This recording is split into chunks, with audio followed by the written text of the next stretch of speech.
توحید۔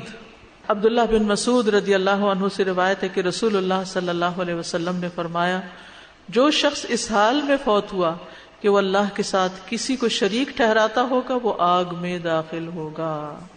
اور میں کہتا ہوں، یہ راوی کہتے ہیں، جو شخص اس حال میں فوت ہوا کہ اللہ کے ساتھ کسی کو شریک نہیں ٹھہراتا وہ جنت میں داخل ہوگا۔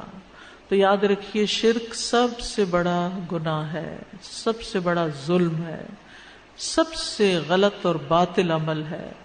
یہ ایسا گناہ ہے جس کو اللہ تعالیٰ بخشے گا نہیں۔ ہر گناہ جو اس کے علاوہ ہو، جس کے لیے اللہ چاہے گا اس کو بخش دے گا، جس کو چاہے گا جنت میں داخل کر دے گا اور جس کو چاہے گا عذاب دے گا۔ اور اسی طرح اگر کوئی جہنم میں چلا بھی گیا تو سزا بھگتنے کے بعد بھی نکال لیا جائے گا، سوائے شرک کے۔ کافر اور مشرک ہمیشہ ہمیشہ کے لیے جہنم میں ہوں گے، ناقابل معافی گناہ ہے، اور شرک کے بعد انسان گمراہی میں دور تک نکل جاتا ہے۔ اب شرک سے بچنے کے لیے انتہائی ضروری ہے کہ ان ساری چیزوں کو ہم جانیں جو شرک کی طرف لے جانے والی ہیں، اس کا علم حاصل کرنا چاہیے۔ وَاعْلَمْ أَنَّهُ لَا إِلَٰهَ إِلَّا هُوَ، علم حاصل کرو، جان لو کہ اللہ کے سوا کوئی الہ نہیں۔ مشرک کے سارے اعمال ضائع ہو جائیں گے، یعنی چاہے اس نے ساری زندگی نمازیں پڑھی ہوں، روزے رکھے ہوں، صدقہ خیرات کیا ہو، حج کیا ہو، لیکن اگر اس نے شرک کیا تو سارے اعمال برباد، کیونکہ اللہ تعالیٰ تمام شرکاء سے زیادہ شرک سے بیزار ہے۔ تو شرک سے ڈرتے رہنا چاہیے۔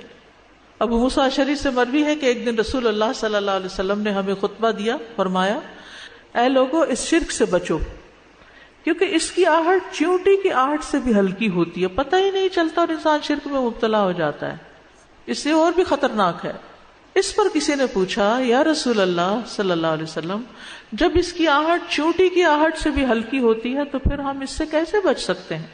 آپ نے فرمایا، تم یوں کہتے رہا کرو، اللہم انا نعوذ بک من ان نشرک بک شیئا نعلمہ ونستغفرک لما لا نعلمہ۔ اے اللہ، ہم اس بات سے آپ کی پناہ میں آتے ہیں کہ کسی چیز کو جان بوجھ کر آپ کے ساتھ شریک ٹھہرائیں، اور اس چیز سے آپ سے معافی مانگتے ہیں جسے ہم جانتے ہی نہیں، یعنی لا علمی میں اگر ہم سے کوئی ایسی چیز ہو گئی ہے تو آپ ہمیں معاف کر دیں۔ اب شرک کی بڑی اقسام ہے دو، ایک شرک اصغر ہے اور ایک شرک اکبر۔ شرک اصغر جو ہے وہ نیت اور ارادے کا شرک ہے، جس کو ریاکاری کہتے ہیں۔ رسول اللہ صلی اللہ علیہ وسلم نے فرمایا، بے شک اللہ تعالیٰ فرماتا ہے، میں سب شریکوں سے بہترین ہوں، جس نے کسی کو میرے عمل میں شریک کیا تو وہ عمل اسی شریک کے لیے، یعنی وہ میرے لیے نہیں ہے، پھر اگر لوگوں کو دکھانے کے لیے کر رہے تو پھر وہ لوگ ہی اس کا فائدہ دیں گے تمہیں۔ اے لوگوں، اپنے اعمال کو اللہ کے لیے خالص کر لو، کیونکہ اللہ عز و جل خالص عمل کو ہی قبول کرتا ہے، تو نیت کی خرابی سے عمل قبول ہی نہیں ہوتے۔ اور یہ مت کہو یہ چیز اللہ اور رحم کے لیے ہے، کیونکہ جو چیز رحم کے لیے، رشتہ داری کے لیے دی جاتی ہے، اللہ کا اس میں کچھ حصہ نہیں۔ تو مطلب کیا ہے کہ پھر رشتہ داروں کو دیتے ہوئے بھی اللہ کی رضا مد نظر ہو، اور یہ نہ کہو کہ یہ چیز اللہ کے لیے اور تمہارے لیے ہے، یہ اللہ کے لیے اور تمہارے لیے، یہ بھی نہیں کہنا چاہیے۔ اللہ کے ساتھ تم کو شریک کر رہے ہیں بیچ میں، بس وہ تمہارے ہی لیے ہوگی، اللہ کے لیے اس میں کچھ حصہ نہیں۔ یعنی ہم یہ نہیں کر سکتے کہ یہ صدقہ ہم اللہ کے نام پر اور آپ کے نام پر کر رہے ہیں، نہیں، صرف اللہ کے لیے۔ یہ جو ایصال ثواب کے لیے بھی ہم کچھ کرتے ہیں نا، تو وہ کسی کے نام پر نہیں کر رہے ہوتے، اللہ ہی کے لیے کر رہے ہوتے ہیں، بس نیت یہ ہوتی ہے کہ اس کا ثواب کسی اور کو پہنچ جائے۔ اسی طرح دعا مانگنے میں شرک نہیں ہونا چاہیے کہ اللہ کے سوا کسی اور سے انسان مانگے، کسی اور کو اللہ کے برابر کر دے۔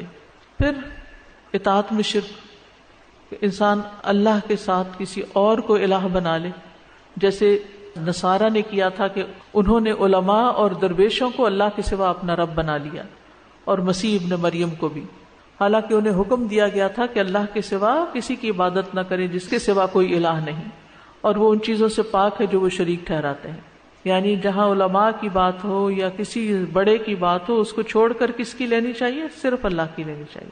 اسی طرح تعویذ لٹکانا، پھر اسی طرح بدشگونی لینا، غیر اللہ کی قسم کھانا، اور باقی یہ جو بڑی بڑی قسمیں ہیں جیسے بتوں کی عبادت کرنا، یا اللہ کے ساتھ کسی اور کو اپنی عبادت کا مستحق سمجھنا، اس کے آگے سجدہ کرنا، یا اس سے دعائیں کرنا، یا اس کے نام کی نظر و نیاز دینا، یا اس کی قبر پر چکر لگانا اور حج کی طرح طواف کرنا، یا اور اس قسم کے کام کرنا، تو اس سے بھی بچنے کی ضرورت ہے۔